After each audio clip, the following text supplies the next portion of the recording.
Tangkap Fadlizon dan seluruh netizen yang pro-teroris. Kalau boleh saya membacakan kepada Anda cuitan dari Fadlizon mulai tahun 2018 sampai sekarang. Ini bertaburan dukungan kepada kelompok-kelompok yang terduga teroris dan selalu memusuhi Densus 88. Tujuannya adalah melakukan kegiatan pencegahan, melakukan penegakan hukum tindak pidana terorisme.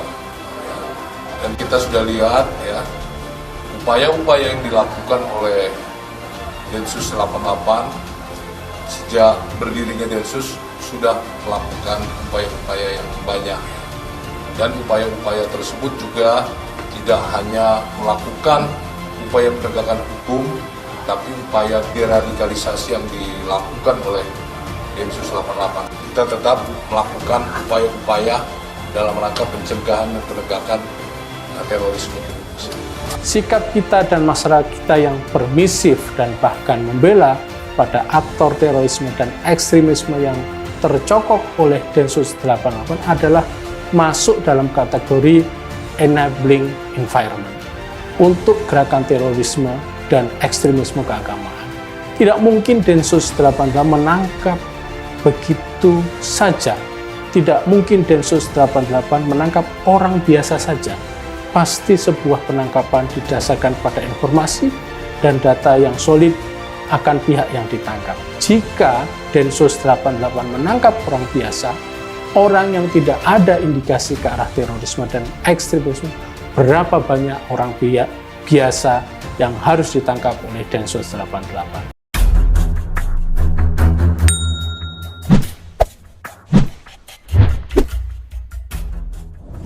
Aksi terorisme yang meledakkan 3 gereja dalam waktu yang hampir bersamaan di kota Surabaya, Jawa Timur masih menyisakan kisah pilu. Bom bunuh diri yang terjadi di 3 tempat ibadah umat Kristiani itu menelan 13 korban jiwa dan lebih dari 40 orang luka-luka yang masih dirawat. Kota Surabaya yang selama ini aman dan tentram tiba-tiba dikejutkan oleh ulah para teroris yang tidak berperi kemanusiaan itu.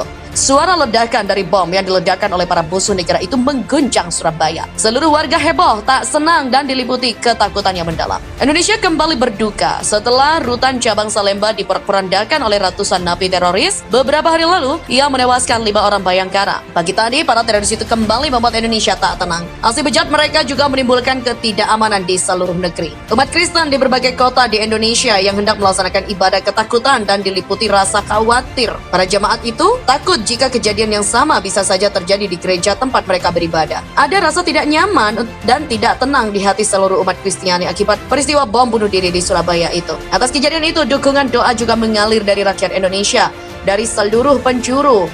Dan pembahasan di berbagai media sosial juga hampir seluruhnya membicarakan kejadian yang merenggut puluhan nyawa itu. Baik itu di Facebook, Twitter, Instagram, dan media-media chat lainnya. Didominasi pembicaraan terkait aksi teror itu. Para netizen mengutuki aksi terorisme yang terjadi di 3 gereja itu. Ada yang menyebutnya sebagai aksi biadab, ada pula yang menyebutnya sebagai tindakan manusia berhati binatang. Ada pula yang menyatakan bahwa para teroris tersebut tidak memiliki agama dan tidak terkait dengan satu agama pun. Berbagai macam komentar senada yang seluruhnya mengutuk aksi tersebut sebagai sebuah kebiadaban. Namun ada pula netizen, bahkan elit partai yang justru nyinyir terhadap kejadian yang menewaskan banyak korban jiwa itu. Mereka menertawakan aksi teror tersebut dan bahkan menganggapnya sebagai sesuatu yang wajar. Fadlizon, kader sebuah partai yang konon menyebut dirinya sebagai rumah bagi kaum nasionalis itu justru berkicau aneh di akun Twitternya. Terorisme biasanya berkembang di negara yang lemah pemimpinnya, mudah diintervensi, banyak kemiskinan dan ketimpangan dan ketidakadilan yang nyata. Begitu cuitan Fadli yang hingga pukul 18 sudah di-retweet 844 kali dan dikomentari sebanyak 6.071 kali itu. Sungguh sebuah pernyataan yang tidak pantas dari seorang yang saat ini duduk sebagai wakil ketua DPR. Ribuan komentar terhadap retweet Fadli itu hampir keseluruhannya sifatnya itu mengecam. Ada yang berkomentar, bacot mulu deh kayak banci. Ada pula yang ngajak tarung di ring, menyebutnya sudah mati perasaan dan tidak memiliki empati. Dan ada juga netizen yang mendoakan agar Fadlizon saja yang dibom ya.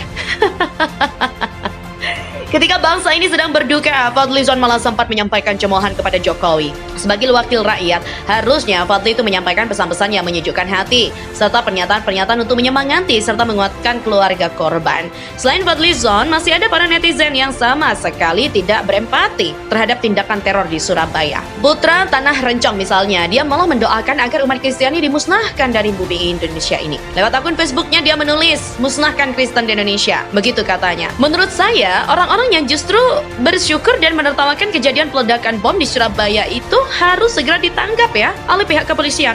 Orang-orang seperti ini yang kerap menciptakan perpecahan di tengah-tengah bangsa ini. Tangkap orang-orang yang pro-teroris itu. Aksi terorisme yang meledakkan 3 gereja dalam waktu yang hampir bersamaan di kota Surabaya, Jawa Timur masih menyisakan kisah pilu. Bom bunuh diri yang terjadi di 3 tempat ibadah umat Kristiani itu menelan 13 korban jiwa dan lebih dari 40 orang luka-luka yang masih dirawat. Kota Surabaya yang selama ini aman dan tentram tiba-tiba dikejutkan oleh ulah para teroris yang tidak berperi kemanusiaan itu. Suara ledakan dari bom yang diledakkan oleh para musuh negara itu mengguncang Surabaya. Seluruh warga heboh, tak senang dan diliputi ketakutan yang mendalam. Indonesia kembali berduka setelah rutan cabang Salemba diporak-porandakan oleh ratusan napi teroris. Beberapa hari lalu, ia menewaskan 5 orang Bayangkara. Pagi tadi, para teroris itu kembali membuat Indonesia tak tenang. Aksi bejat mereka juga menimbulkan ketidakamanan di seluruh negeri. Umat Kristen di berbagai kota di Indonesia yang hendak melaksanakan ibadah ketakutan dan diliputi rasa khawatir. Para jemaat itu takut jika kejadian yang sama bisa saja terjadi di gereja tempat mereka beribadah. Ada rasa tidak nyaman dan tidak tenang di hati seluruh umat Kristiani akibat peristiwa bom bunuh diri di Surabaya itu. Atas kejadian itu, dukungan doa juga mengalir dari rakyat Indonesia, dari seluruh penjuru. Dan pembahasan di berbagai media sosial juga hampir seluruhnya membicarakan kejadian yang merenggut puluhan nyawa itu.